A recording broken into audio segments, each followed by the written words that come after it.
ఇక చంద్రబాబు నాయుడు నా బతుకు కోసం ఎన్ని కొంపలు కూలిపోయినా పర్వాలా, నా కొంప బాగున్నారు కోరినటువంటి వాడు. అతను మోడీని సపోర్ట్ చేస్తున్నాడు. మేమేం చేయనండి ఇంతకన్నా మించి అంటాడు. ఏం చేసేది ఎవడా? వాళ్ళు రాక్షసులు అయ్యేవాళ్ళు. నిన్ను ఏడిపించారు కదా 2014 తర్వాత,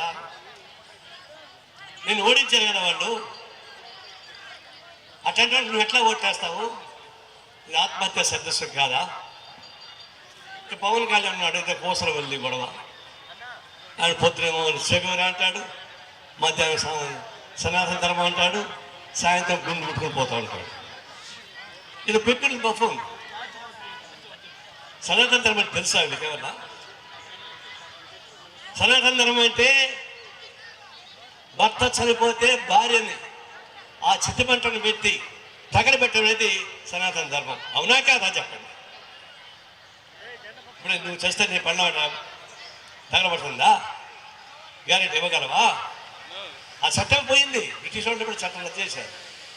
ఇప్పుడు మన సనాతన ధర్మం గురించి ప్రచారం చేసేటువంటి పవన్ కళ్యాణ్ ఏం చెప్పాలా?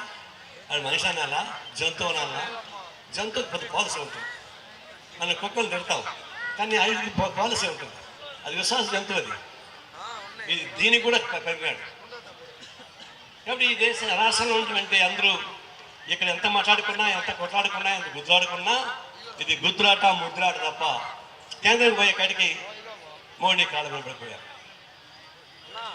తెలంగాణలో టీఆర్ఎస్ ఉంది, కాంగ్రెస్ పార్టీ ఉంది. కాంగ్రెస్ పార్టీ గట్టిగానే ఇండియా కూడా ఉన్నాం కాబట్టి ఫైట్ చేస్తుంది. టీఆర్ఎస్ వాళ్ళు అయ్యా నా కూతుర్ని కాపాడు, నీతో కలిసిపోతాను చెప్పేసి హామీ ఇచ్చారు. బెదిరిపోయారు. టీఆర్ఎస్ వాళ్ళు ఎప్పుడైతే బీజేపీ అనుకుని మారారో వాళ్ళు కింద పడిపోతా ఉన్నారు. ఆ స్థానం వాళ్ళు బీజేపీ వస్తాం. అదొక ప్రమాదం. కేజ్రీవాల్ అంటే బెదరగొట్టారు.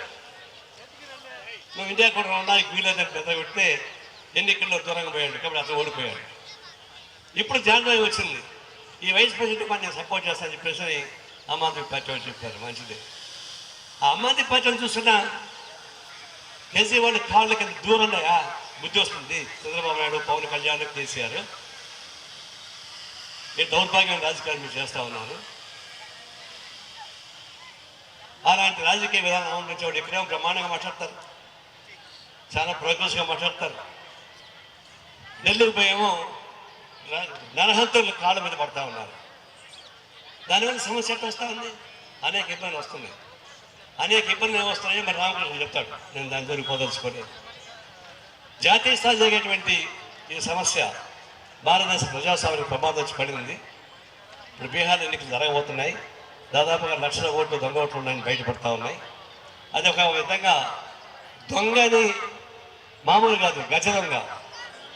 గజ దొంగ ఎవరైనా ఉంటే ఓట్లు దొంగలిచ్చే గజ దొంగ ఎన్నికల కమిషను, కేంద్ర ప్రభుత్వం. దీనికి విధంగా తిరిగి రాబోతా ఉన్నాయి. అందుకని రాబోయే రోజుల్లో మనం గుర్తుంచుకొని చర్చించండి. ఇప్పుడు కార్పొరేట్ కంపెనీస్ యొక్క పడగ మీ పైన పడడానికి వీలు లేదు. నేను 4 రోజుల క్రితం వెళ్ళొచ్చాను పలాసాకి.